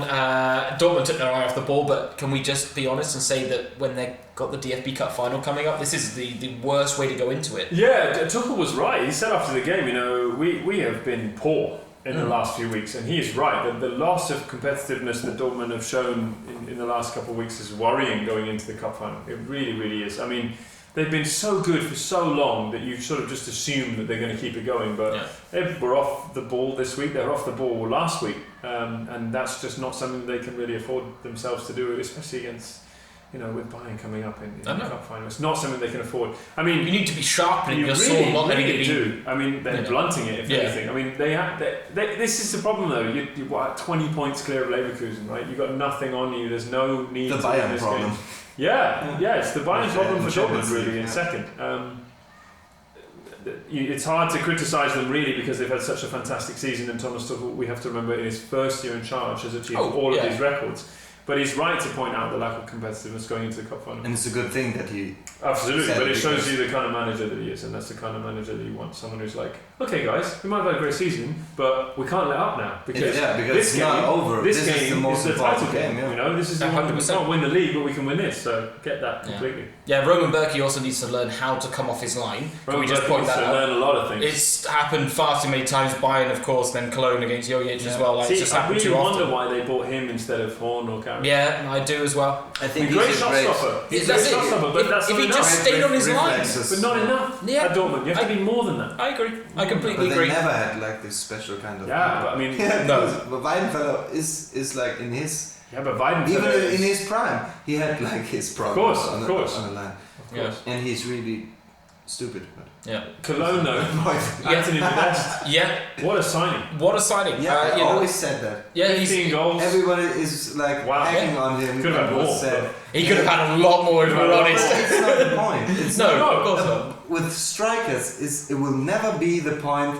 You could have had more if you have 15 Yeah, goals for absolutely. Gladbach But Köln. post Uja as well, that's a really, really great move. Post-Uja. Well, they sold him. Yeah, you're right. Yeah. And they It's were like worried, you know, and Yeah. then they got someone who scored even more than They him. bought the older version of exactly like. Who scored more goals. Yeah. So. Yeah, that's it. I mean, for them, it's been a very successful season. It's been steady, middle of the road. Yeah, There wasn't a keep big. doing it. They weren't that far away from getting into Europe, so exactly, they've just got to keep this momentum Keep going. doing it. Even if they lose the likes of Yannick Gerhardt, it's not the end of the world. He's not for like me, one of the no. first team The bigger players. Well, he is loss. when he's Yeah, fit. he is now. He is now. How many games did you play like from? Well, he missed start? he missed most of the first half of the season because of But injury. the second, he's been more and more involved. Even the second last year, where he would be like in the Portuguese squad, he didn't play so many minutes. Yeah, I know. I I know, think but he's that's- he's a Cologne player. Like he's born and bred there and all that Yeah, type of okay. stuff. It's just Like, you know, I get you, Rice but I Liga don't around think here. he's Exactly. a really great player. But I think even if they lose those types of players, Yeah. Peter Stöger is stable enough as a head coach Bigger to loss be able would to be get them Horn. through it. Bigger loss Of would be course, but now the fact that Liverpool have gone for Karius over Horn, that actually may Could be a work in their very favour. good thing Could work for in their Cologne. Yeah. It's actually the first time in this season they've gone 5 games unbeaten as well, we should point out. And for the second season in a row, 13 draws, a league high, league leading statistic. Okay, we're going to need to move things on quickly because this man certainly needs to get off to the Brighton game and we're holding him up right now and I know he's panicking. Darmstadt against Gladbach, we don't need to discuss much of these two teams because ultimately we've done it all already in previous podcasts. Yeah. One major question, Darmstadt, yes or no, do they have to sell Sandro Wagner? And for how much would you think he can go for right now? They will, because he said he will leave the club. Oh, has he? Yes. Oh, and here I am, the Bundesliga journalist. No problem. I'm here for you. I'm here for you. I swear, at least once a show he shows me up and has some sort of knowledge that I've missed a story somewhere. I'd sell him It's for because I have 5. so much For time. 5? Yeah. Oh, they can get more than 5. Yes. Maybe 8. They will get 12 million from a Premier League club. Yeah, club. okay, maybe if it's West Ham English. United will get him like Yeah. 12 Well, that's it. million. He's been linked with Bayern, which I found interesting. But if Darmstadt are smart, they won't sell to Bayern because Bayern So won't we pay as will much. not pay as They much won't as pay any yeah. club in Bayern will pay 5, QPR will pay Exactly. 12. Yeah. That's exactly Yeah. it. Sell him to England. Yeah, you kind of Hey, got with to. I know 12 he's been. million, you can buy another Darmstadt. But you can also team. make, So it's like, they can have You can Darmstadt also- 1 and Darmstadt 2. you can also in the make a league. lot of mistakes with 12 million. Yeah. So Yeah. I'd be worried about that. I But love yeah, Sandro take it, Wagner. Yeah. take it. So they have to. I mean, I wouldn't sell him for 50 million. Speaking of departures, I hope Granit Xhaka stays. But I think I hope so too. I think He so. won't say he will go to. Although that's it. Nordweit's gone. Yeah. 2 midfield holes. That's a big hole for Dude to fill on his own. A huge I say hole. to you, And Strobel. Xhaka will go, Yeah, Xhaka. and Yuri Tielemans will come. Tielemans, that's a good shout. I've heard that today Yes. as well. Tielemans. I would love And this Yuri would be a Tielemans. great It would be pickup great signing. because you can have a FIFA career with Mönchengladbach and have Tielemans with a 94 rating at Yeah. the end of the season. Pause to you. Ben gets out all the time. I Yeah. promise you. This is where our expertise comes from. Right? Yeah. We're one of those people. This is Ben's Ben's the FIFA guy. Yeah. Where to get information when not FIFA? No, it's true. I mean, no, this is it. We've raved about Darmstadt enough this season. We've raved about Wagner enough this season. I've raved about Gladbach enough this Not season. enough for me, but okay. Schubert's. You've still got a chance. The podcast is not over for today, You're okay? And I've raved about Gladbach. It would be a shame to lose someone like Xhaka, but I mean, from where they came at the start of the season to where they are now, it's sensational. They will get this. Quick question as well. We talked about Mario Gomez earlier. Andre Hahn. Great, How much?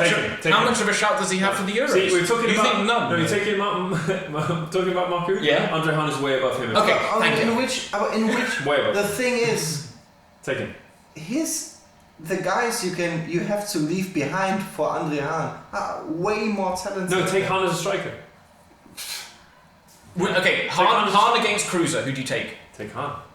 Max Kruse Yes. or Hahn? I would take Max Kruse. Oh, you're Hahn is insane. not talented enough. Oh. He's a hard worker and he had Come on. Yeah, but you said earlier. This is gonna be good. Yeah. You said earlier. Kevin Grosskreutz, not that good. Yeah, but you need fighters in your Yeah, team. but I don't want to Andre Kevin Hahn- Grosskreutz in DFB team. No. Andre Hahn is a fighter. He might not be on the same technical level as other players, but you need people like that, especially in a DFB team that lacks character. There is no character in this You just German have to team. have quality. What do you want about? There's no character. Lucas Podolski's still in the bloody squad. Only for his Instagram. That's exactly. It's only for his character. Yeah, but- Schweinsteiger will play. No, Schweinsteiger will be in a wheelchair. He can't play in the midfield. He will be there. Yeah, In as a wheelchair mascot. and bloody As eye, a mascot. he will play then with As a us. mascot. Yeah. I would take Hahn. Yeah, Schweinsteiger goes along as I would take I Hahn over a think couple of Hahn players is- in the squad. But And you okay. have to take players on form. Look He's at not- the England squad. I mean, Just pick Leroy Sané because he's so gifted from the man above, and way more gifted than any player like Andre Hahn who has good. Why are we saying? but we're not he's in comparing form? the squad Okay, positions. okay, the thing The is, squad positions in Okay, England. why are we Leroy saying he's Sané- in form? okay, he's Leroy scored Sané's so a many winger. goals. Yeah, okay. Andre Hahn is a striker You in can this play Leroy position. Sané as a striker. No, you can't. Not in the German team. Yeah, Absolutely Not in the not. German team. Definitely Not right So, now. Maybe this- later. Not This in is the- the- not in- While I am the professional, these two guys are not. Okay, I will give you that. Okay. I don't like I would- Andre. Just don't ask me about Andre because I don't like his way of play. So Okay. Okay. it's just like a really subjective thing. It's a personal thing. That's Sorry fine, for fair that. It's a enough. personal thing. That's alright. I don't want him to break his leg against the honest guys. So Okay. I really was sorry for him, but when I see his performances right now, I think it was a good decision to break his leg because now he's another player. Okay. And he really starts. I don't think that's got anything to do with his leg break, but No. I mean, this is it. Like, I mean, I would take Sane over Cruz. I'd take Sane over Podolski, but I'd definitely take Hahn over both of those two You players should. as well. So When you would be a manager of a club, yes. you are the manager of Wolfsburg.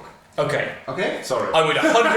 I know. You are the manager of Wolfsburg. Yes. Now you have like 25 million euros Yes. in stock, and you just can spend it on either Leroy Sané No, or Andre not Hahn. enough money. Or Okay. Andre Hahn. Okay. Which No, player- that's very- No, I just want to ask Okay. you, which player would you take? Sane. Good. Finish that. Because it's an investment. Just- He's 19. He's 19 years old. He's gonna be worth more than that down the line. But if I was looking, Let's if I get was that if I podcast was to the if end. I was a manager of a struggling side, or even a side that needed just someone that was going to work hard and Hahn every time. Okay, but this is a completely different Yeah, discussion. tangent. So.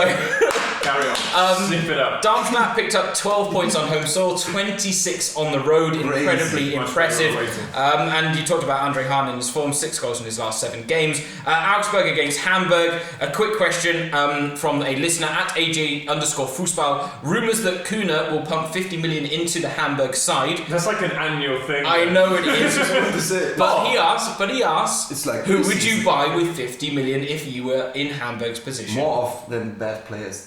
Andre Hahn, right? Yeah, no. If Andre Hahn comes to Hamburg, you will They need to buy. goal They next need to buy a season. defender. Yep. Yes, Nikolai Müller is really important, but he needs more support. I think Masoga is a bit overrated, not really fit enough. And Shiplock's not good Yeah, enough. Shiplock's not good enough, He's so I'd be tempted to buy a reserve striker. guy. Gregoric is great when fit. Yes. But young. And he's young as well, He's yeah. young, so that's fine. I would also sign someone. You got Young in midfield, but you need Darida. someone with him. Yeah, someone like Get that would be Darida great. for 8 Never going to million. leave Hertha for European football. I mean, No. Hamburg No, is a no. bigger club, But that type of player. European No, football. he But won't. that type of Like this type of player, they definitely need get a like, centre back yeah. as well. Yeah. Definitely need a centre back or two and a keeper. Maybe. So centre back, And a no, keeper. I'd say keeper Drobny and Adler have actually Drobny's going. quitted them. Jobby's going. Drobny's True, he is going, but Adler's Adler's old actually. and injured all the time. I know, Wasn't he's there acquitted like- himself very Yeah, well. I know, Wasn't but- there like rumors about a keeper they will get? I just read it yesterday. Well, Zila. Because of Maybe. because of Drobny falling out of the place.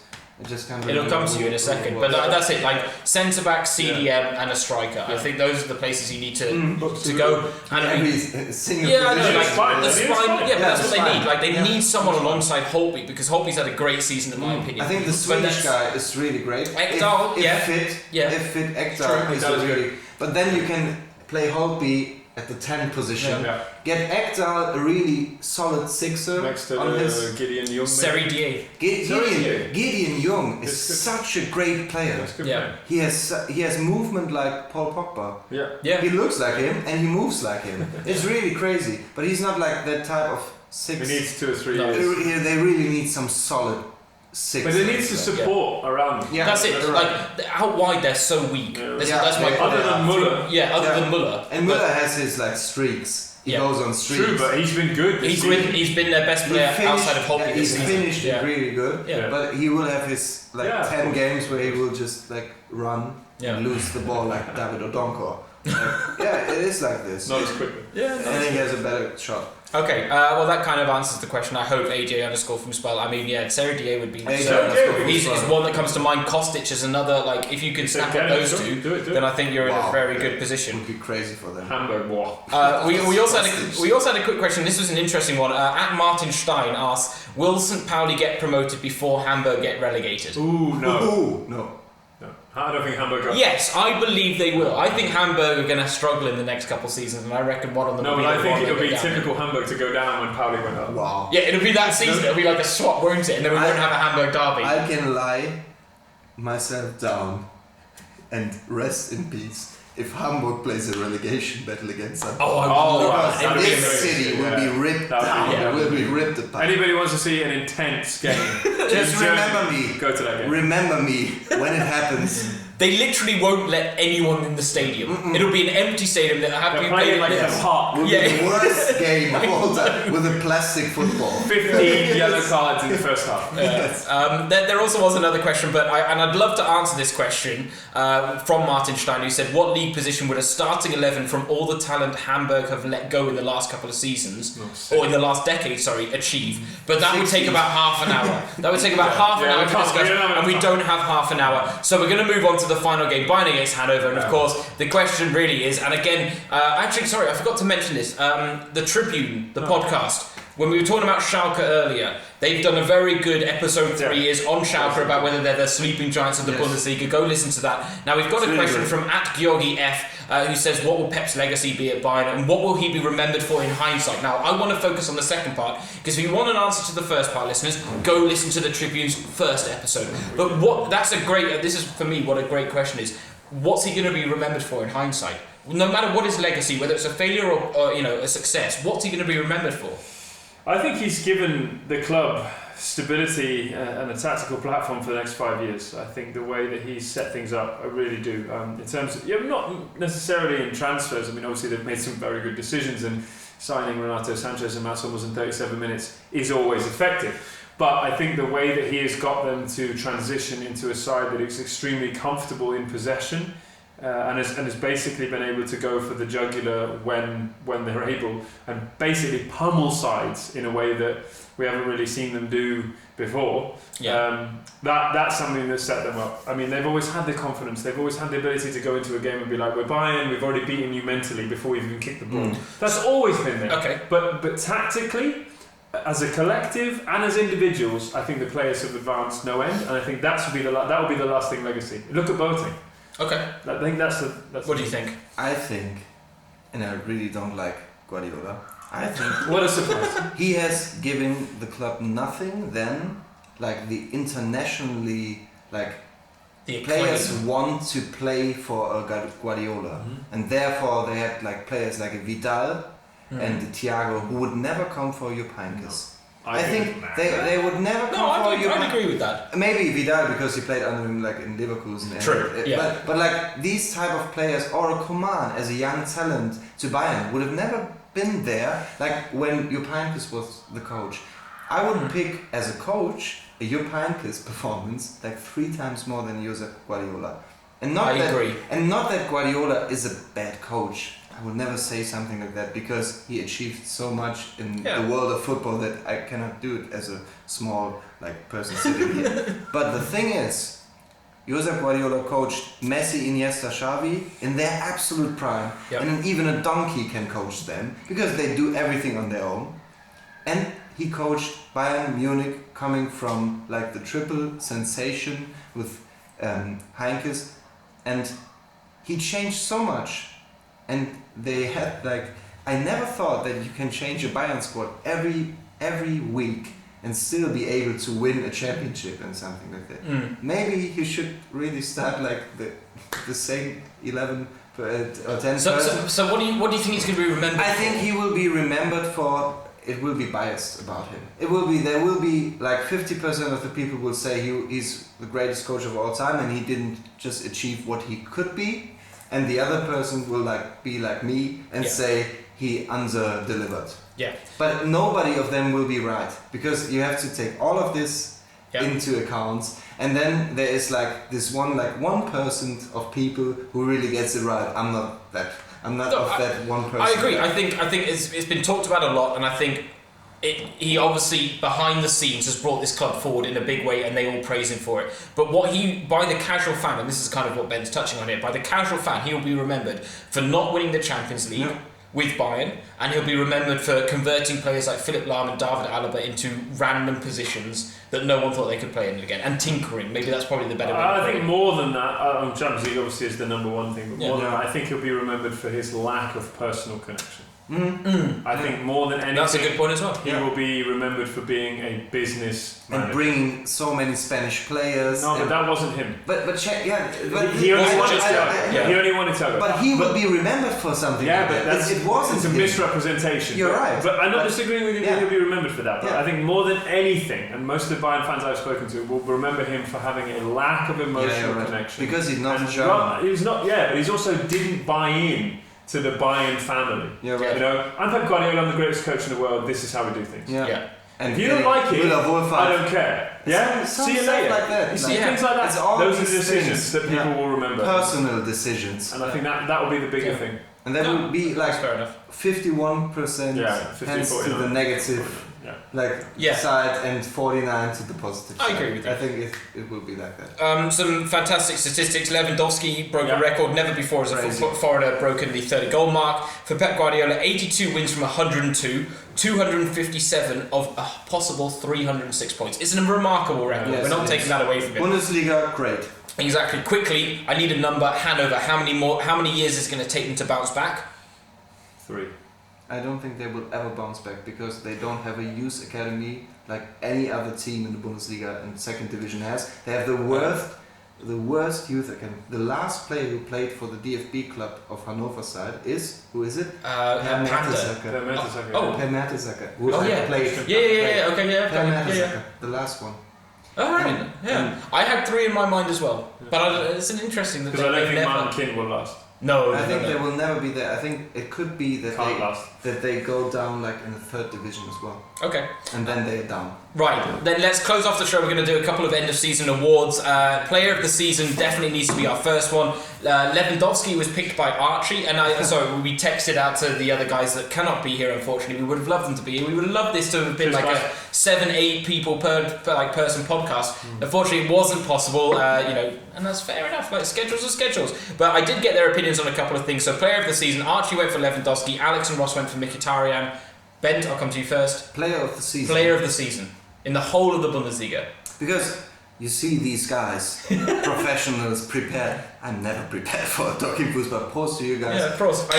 Come on, it's an obvious choice for you. No. It is an obvious choice for you. Even I was confident who you'd pick, even though you're not prepared. I'm just like thinking of all these things. Shall I go to John first? Please go to John first. Henry Mkhitaryan, easy, hands down, brilliant, absolutely 100%, wonderful. What a player. Like his story of came development back after last year, brilliant. Nothing else to say, fantastic. Okay, I'm ready. Yeah. Sandro Wagner. See, there it is. Yes, it's exactly what I knew was going to happen. And deservingly so. Yes. Why not? Because he scored 15 goals. Nobody expecting to have 1 goal. I was the one at the start of the season at my first episode to say Sandro Wagner and the other guy whose name Salomon Kalou are the worst players in the world. These two combined, and Sandro Wagner delivered.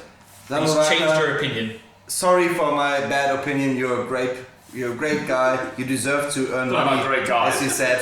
You deserve to earn so much money as you want to. Great. Please do so. Okay, so Gladbach shirt on. Mahmoud Dahoud. Typical to Mahmoud Dahoud. Mkhitaryan, his story is great. Lewandowski, record breaking. I like this, and these are good shouts as well. And I'm not bashing that, but for me, Dahoud, in terms of his development and the way he's come on and made an impact as someone that Lucien Favre never trusted.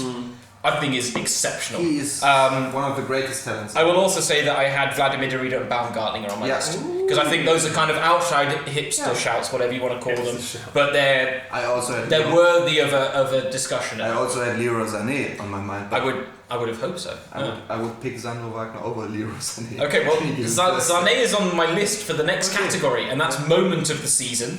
Again, I'll let you know that Archie went for Lewandowski's 5 goal in 9 minutes. difficult to argue against, a very momentous occasion. Alex went for Dortmund being silent for 45 minutes against Mainz after the fan died in the stands, which again, very poignant thing. And Ross went for Darmstadt leading against Bayern earlier this season, even though it didn't end in a victory, which again, a very good pick. I almost want to go for different ones. So, John? I think Lewandowski 5 is hard to beat, but I would also say simply the fact that Darmstadt and Ingolstadt survived. Yes. That in itself, as a moment, is worth recognising. I have 2 moments on my mind. Oh, I swear, if they're the 2 on this list, they that involve Sandro Wagner. No, they won't. Oh, okay. They will be about this beautiful club. Yes. About Schalke, and both of them have tears in there. Like one of my greatest moments this season was Junior Cassara in his first season crying after losing the derby against Dortmund. Good moment. And I was like, wow, he understood the club, as well as Horst Held crying after the last game, after his 6 years of his legacy. And I want to say, danke Horst, you did a great job. Hopefully you do a great job in your next season and you will have not so much noise around you. That would be nice. See. Okay, I had Wagner's diving header against Augsburg, and Wagner's winning goal against Hertha Berlin, which I thought were 2. And then getting sent off. And then getting sent off. So Sandro. If I was to genuinely go for one moment that stands out, it kind of links to Alex's, because it's the "You'll Never Walk Alone" singing after the Dortmund game against Mainz, which was incredibly rousing, incredibly emotional. Another one, Gladbach beating Bayern. That's very biased of me, but Martin Schmidt's. This is my number one. Martin Schmidt's reaction after beating Bayern, when he's standing on the sidelines with his head on his hands, and then he shakes Pep's hand, and I just went, that for me is a moment. That is a great moment where you go, okay, that's someone who realises exactly what he's just achieved. It's a season moment. Like you look back at the season and say, hey, they lost against Mainz, and then you see this picture. Exactly. You're right. I also had the sit-down goals from Didavi and Jairo, but they kind of pale in comparison to the emotional stuff that we've just talked about. They invented these set of goals. Exactly. So let's move on to the third category for unsung hero of the season. Again, Alex has gone for Baumgartlinger, Ross went for Hahn, and Archie went for Nagelsmann / the Darmstadt team, which I think is also a pretty fair assessment. John, again, I'll come to you because I need to give him time to think. Yes, you're right. Well, I'd like to throw a couple of names out before I say the one that I'd like to go with, but Uja, obviously last day, but also spent a lot of time on the bench and was obviously not signed for that. Pizarro came in, stole his thunder a bit, but I thought on that final day, there he is delivering when they need him. So it was a possible consideration for him. Yes. I didn't go with him. And I also didn't go with Marcus Weinzel, but I think he deserves some credit. Unsung hero. Took Augsburg into 3 competitions.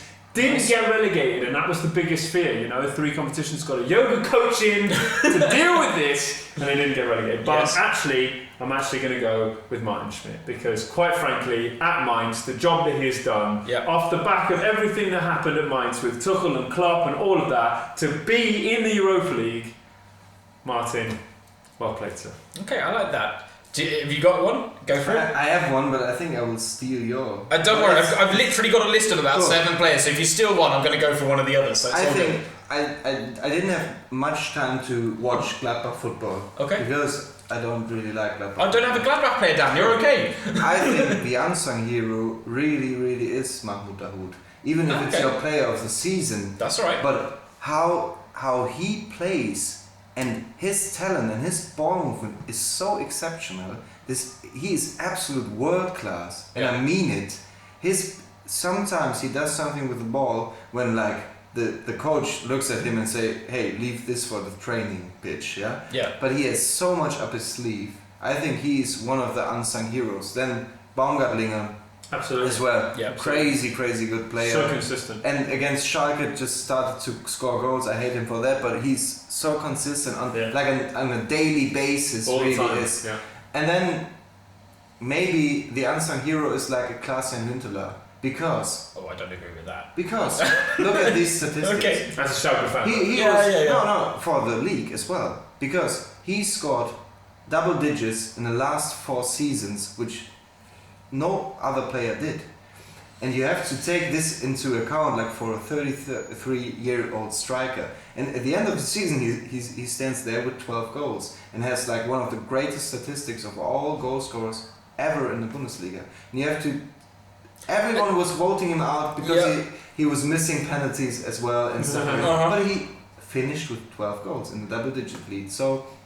I feel like Huntelaar for me is like Han for you. Like I just can't get on board with the decision, which is fair enough. I mean, it's the first, like a couple of statistics for him. First time in 3 years that he had scored in 3 consecutive games, and only in 2011-12 when he netted 29 goals has he scored more goals than he did this season. Yeah. Which I like in a way I kind of go like, oh, that's not actually great statistics. But anyway, okay, that is another discussion. Okay. We'll do a whole podcast on over the summer. Just stick with Dahoud.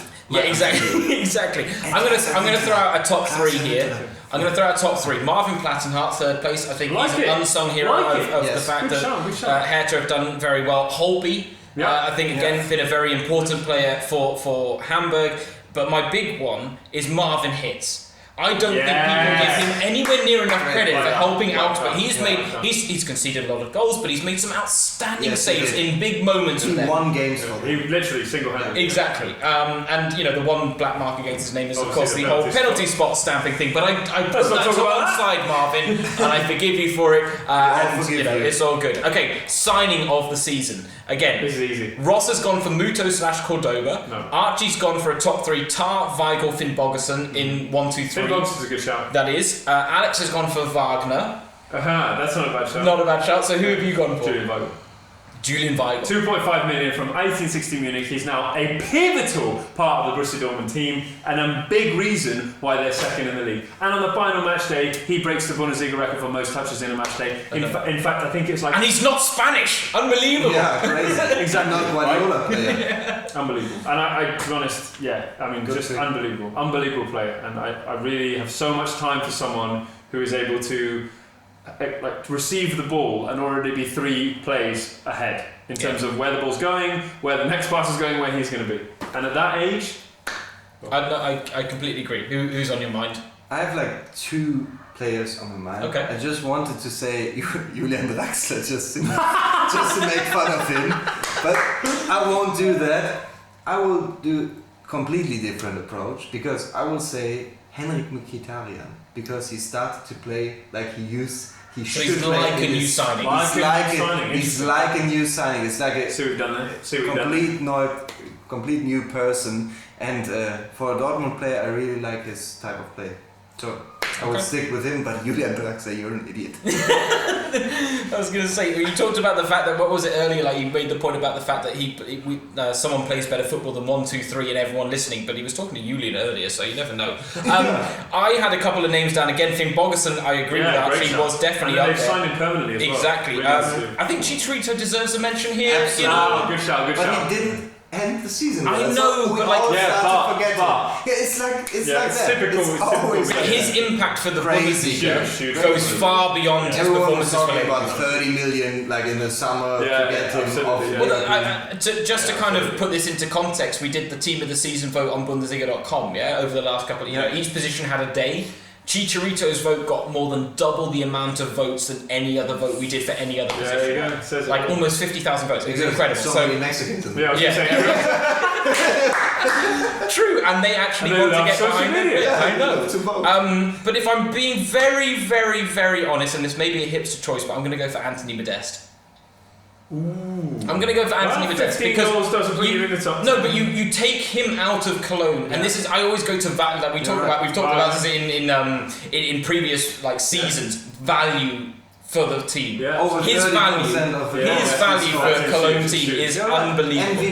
MVP. Exactly. It's a bit like Wagner and Darmstadt. Not in LeBron James's mind, but in our mind. In our mind, it's if you take Wagner out of Darmstadt, true, it's the same thing. For the amount of money they spent, the outcome they got, with Wagner and with the Modeste, it's much better than any signing. Yeah, we've talked about it a lot. I mean, and Weigl as well. You're right. Yeah, Weigl would have been my number 1 choice, but again, I'm trying to pick someone different here just to throw another name in there.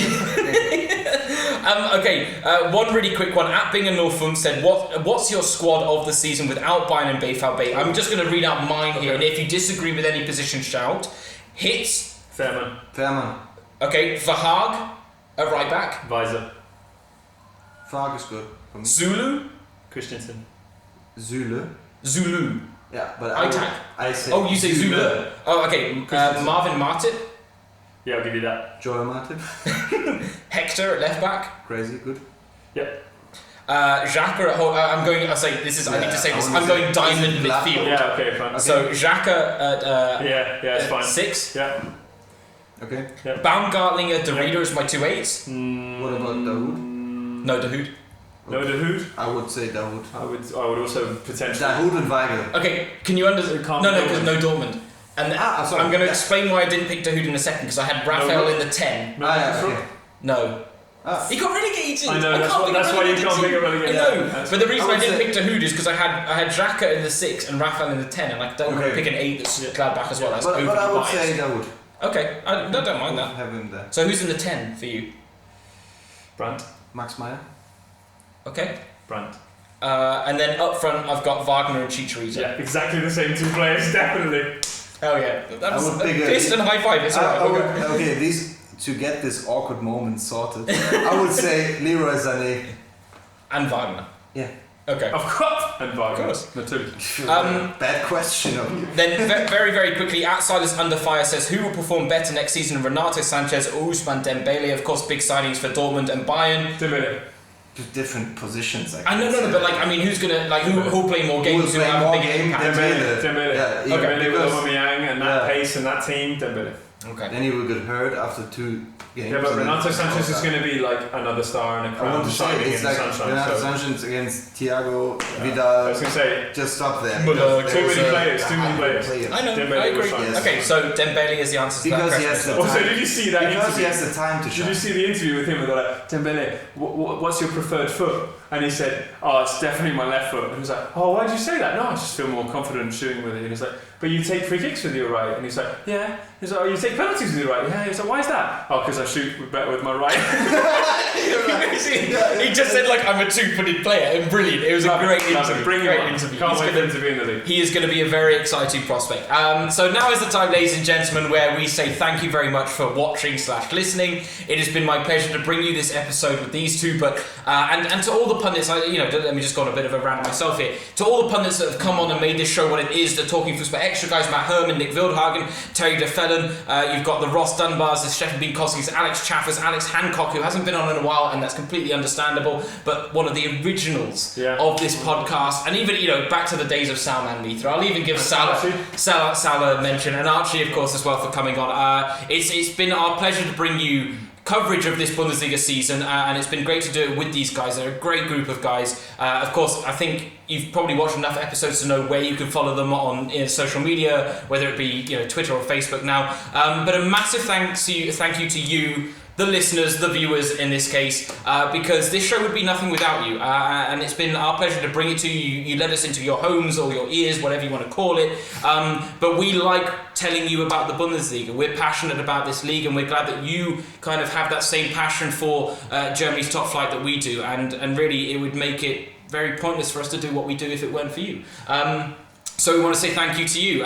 For now though, last Talking Fussball of the season. John, where can people listen and follow you on social media? John Blog 66 and Jonathan Arling on Facebook. But can we just have a moment for our host, really? James has been outstanding ever since we first started, and it's been an absolute pleasure to be with you, right from the beginning. And I think too often during the show we forget how important the host is and how much work goes into hosting and editing and prepping the scripts and stuff. So I have a lot of time, a lot of respect for everything you've done, not just in terms of the podcast, but also for improving and building the Bundesliga around the world. And it's been a pleasure to be involved. So thank you, sir.